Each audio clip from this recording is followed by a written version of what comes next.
السلام علیکم، کیسے ہیں آپ لوگ؟ اپنے YouTube channel Urdu story centre میں آپ سب کو خوش آمدید کہتی ہوں۔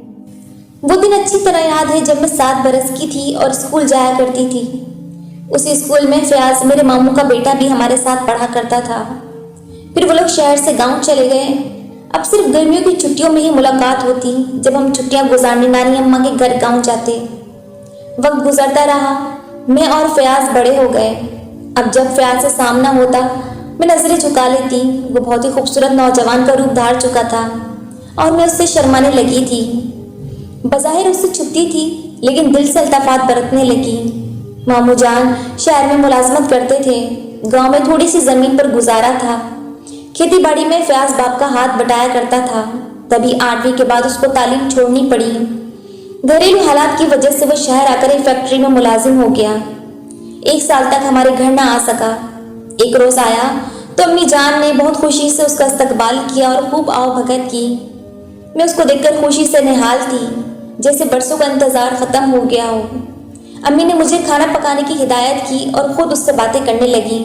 میں نے کان دھرے تو سنا وہ کہہ رہی تھی، بیٹا مجھے نور بی بی کی شادی کی بڑی فکر ہے، جانے کب اچھا بر ملے اور اس کی شادی ہو، وغیرہ وغیرہ۔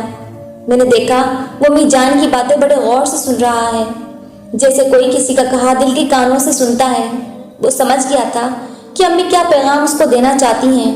لڑکی کی ماں اس سے زیادہ کیا کھلے لفظوں میں کہہ سکتی تھی۔ گھر جا کر اس نے اپنی ماں سے تذکرہ کیا کہ وہ پھپھو کے گھر گیا تھا اور پھپھی اپنی بیٹی کی شادی کرنا چاہتی ہیں۔ اس نے ماں سے کہا، اماں دیر نہ کرو، فوراً جاؤ، میری شادی نور بی بی سے طے کر دو، اب میں برسر روزگار ہوں۔ جب ممانی نے بیٹے کے منہ سے یہ الفاظ سنے تو آنکھ بگولا ہو گئیں۔ بولی، ہرگز نہیں، مجھے نہ تیری پھپھی پسند ہے اور نہ ہی اس کی بیٹی نورا۔ میں تیری شادی اپنی بھانجی گوہر سے کروں گی۔ گوہر فیاض کو قطعی پسند نہ آتی، لہٰذا وہ خاموش رہا۔ کچھ روز ماں کے پاس رہ کر واپس شہر اپنی ملازمت پر آ گیا۔ جب ممانی ہمارے گھر کافی دن نہ آئیں تو اماں خود ہی ایک روز ان کے گھر گئیں اور پوچھا کہ تم نے اپنے بیٹے کا رشتہ کرنا ہے؟ میری نور بھی بڑی ہو گئی ہے اور میں اس کی شادی کے بارے میں سوچ رہی ہوں۔ امی جان کی بات سن کر ممانی کی تیوریوں پر بل پڑ گئے۔ کہنے لگی، تم اپنی بیٹی کی شادی جہاں چاہے کر دو، میں اپنے فیاض کی شادی اپنی گوہر سے ہی کروں گی۔ تم ادھر کی آس میں مت رہنا، خواہ وقت ضائع کرو گی۔ مایوس ہو کر امی لوٹ آئیں۔ اپنی بھابھی سے اس جواب کی ان کو امید نہ تھی، لیکن ٹکا سا جواب سن کر فوراً انہوں نے میرے لیے دوسرے رشتے کی تلاش شروع کر دی۔ جلد ہی امی کو میرے لیے ایک اچھا رشتہ مل گیا اور انہوں نے شادی کی تاریخ رکھنے میں دیر نہیں کی۔ پل بھر میں تاریخ طے ہوئی اور پھر چٹ منگنی پر بیاہ ہو گیا۔ شادی کے روز میں اتنا روئی کہ بے ہوش ہو گئی۔ مجھے خبر نہ رہی کہ میری شادی ہو رہی ہے۔ اسی حال میں ایک بے جان مورتی کی طرح مجھے سجا کر رخصت کر دیا گیا۔ یہ اتفاق تھا کہ جس شخص سے میری شادی ہوئی وہ اس فیکٹری میں مینیجر تھا، جہاں ایک ادنا ورکر کی حیثیت سے فیاض کام کرتا تھا۔ فیاض کو خبر نہ تھی کہ میرا شوہر اس فیکٹری میں کام کرتا ہے۔ وہ اس کو نہیں پہچانتا تھا کیونکہ کبھی آمنا سامنا نہ ہوا تھا۔ ایک روز میں اپنے خاوند کے ساتھ موٹر سائیکل پر فیکٹری کے نزدیک سے جا رہی تھی کہ فیاض نے مجھے دیکھ لیا۔ وہ ٹھٹک گیا۔ میں بھی حیران اور گمسم اس کو دیکھتی رہی کہ اشر نے سوال کیا، نور کیا دیکھ رہی ہو؟ میں نے کہا، یہ میرے ماموں کا بیٹا ہے، اسی فیکٹری میں کام کرتا ہے۔ تبھی اس کو دیکھ رہی تھی۔ یہ سن کر اشر اس کے پاس گئے، دعا سلام کی، خیریت دریافت کی اور گھر آنے کو کہا۔ ہمارا گھر فیکٹری کے نزدیک ہی تھا، لہٰذا وہ اس کو ساتھ لے آئے۔ مجھے کہا کہ کھانا بناؤ، تمہارا عزیز ہمارے گھر آیا ہے۔ میں کچن میں جا کر کھانا بنانے لگی۔ دل میں خوش بھی تھی کہ میرے خاوند نے میرے رشتہ دار کو اتنی عزت دی ہے، اور اداس بھی ہو گئی کہ اتنے دنوں بعد اپنے من چاہے انسان کو دیکھا تھا۔ اس روز اشر اور فیاض دوستانہ انداز میں باتیں کر رہے تھے۔ کھانا تیار ہو گیا تو میں نے کھانا لگا دیا۔ دونوں نے کھانا کھایا اور پھر فیاض دوبارہ آنے کا وعدہ کر کے چلا گیا۔ اب مجھے اس کا انتظار رہنے لگا۔ ایک روز انہی میں خاموش اپنے خیالوں میں گم بیٹھی تھی۔ اشر نے آواز دی، میں سن نہ پائی۔ اس نے دوبارہ پکارا۔ جب جواب نہ ملا تو اس نے چیخ کر کہا، کس کے خیالوں میں کھوئی ہوئی ہو کہ اس دنیا میں نہیں ہو؟ مجھے جواب کیوں نہیں دے رہی ہو؟ چونک کر میں نے شوہر کی طرف دیکھا۔ اس کی نگاہیں خشمگین تھیں۔ بہرحال پھر بات آئی گئی ہو گئی، لیکن اس واقعے کے 2 ہفتے بعد ایک روز اشر چھٹی کے وقت گھر آئے تو فیاض ان کے ہمراہ تھا۔ اچانک بے اختیار فیاض کو اپنے سامنے دیکھ کر میری آنکھیں خوشی سے چمک اٹھیں۔ اشر نے محسوس کر لیا کہ فیاض کے آنے سے مجھے دلی خوشی ہوئی ہے۔ بس اب روز کسی نہ کسی بہانے فیاض کا ذکر نکال لیتا، پھر سوال کرتا، سچ کہو شادی سے پہلے کسی سے لگاؤ تھا؟ کسی کا خیال دل میں بسایا تھا؟ بس ایسی ہی باتیں کر کر کے اس نے مجھے پاگل اور خود کو نفسیاتی مریض بنا دیا۔ میں اس دن کو کوسنے لگی جب اچانک فیاض کا ہمارا آمنا سامنا ہوا تھا اور اشر ان کو گھر لائے تھے۔ ایک دن اشر نے کسی بات پر مشتعل ہو کر مجھے تھپڑ مار دیا اور خود گھر سے چلا گیا۔ میں چولہے کے پاس بیٹھی رو رہی تھی کہ اسی وقت اچانک فیاض آ گیا۔ آتے ہی اس نے اشر کے بارے میں دریافت کیا۔ میں نے پلکیں اٹھا کر اس کی طرف دیکھا تو آنسو گرنے لگے۔ وہ گھبرا گیا، پوچھا تم کو کیا ہوا ہے، کیوں رو رہی ہو؟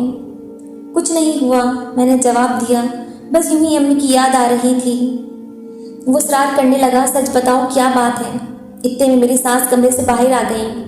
فیاض کو دیکھ کر خشمگی نگاہوں سے گھورنے لگی اور پھر خواہ صلاوتیں سنا دیں۔ اس صورتحال سے فیاض گھبرا گیا اور الٹے قدموں لوٹ گیا۔ اس دن کے بعد سے میرا جی بے کل رہنے لگا۔ اب کسی پل چین نہ آتا تھا۔ سوچتی تھی آخر یہ کیا ہوا؟ آخر میں میرا قصور کیا ہے جس کی سزا مل رہی ہے؟ بے شک میں فیاض سے محبت کرتی تھی، وہ بھی مجھے پسند کرتا تھا، مگر ہمارا یہ رشتہ بالکل پاک صاف تھا۔ اس رشتے کا کسی کو علم نہ تھا۔ سوچتی تھی ایک کاش مومانی مجھ پر رحم کرتی اور میری شادی فیاض سے ہو جانے دیتی تو آج مجھے جنت مل جاتی، مگر اس عورت کی ضد نے ہم دو دلوں کی خوشیوں کو پورا ہونے نہ دیا۔ اب میں شادی شدہ تھی، مجبور تھی، لیکن اپنے گھر کو کسی طرح برباد نہیں کرنا چاہتی تھی۔ تبھی سوچتی تھی کہ فیاض کو منع کر دوں، وہ ہمارے گھر نہ آیا کرے۔ اس کا آنا میرے لیے سخت نقصان دہ تھا، وہ میری بربادی کا سبب ہو سکتا تھا۔ فیاض بھی ان دنوں کچھ بے چین سا تھا، مجھے روتا دیکھ کر وہ پریشان رہنے لگا۔ تبھی ایک دن دوبارہ اس وقت آیا جب اشر فیکٹری میں کام میں مصروف تھا۔ ساس نے مجھے برا بھلا کہا تھا۔ اس دن میں میلے کپڑوں میں ملبوس بیٹھی چولہے کی راکھ کو رگھ رہی تھی۔ اچانک فیاض کو دیکھ کر ضبط نہ کر سکی اور رو پڑی۔ وہ اور پریشان ہوا، پوچھنے لگا سچ بتاؤ کیا بات ہے؟ اس روز آیا تھا تب بھی تم رو رہی تھی اور آج بھی، آخر معاملہ کیا ہے؟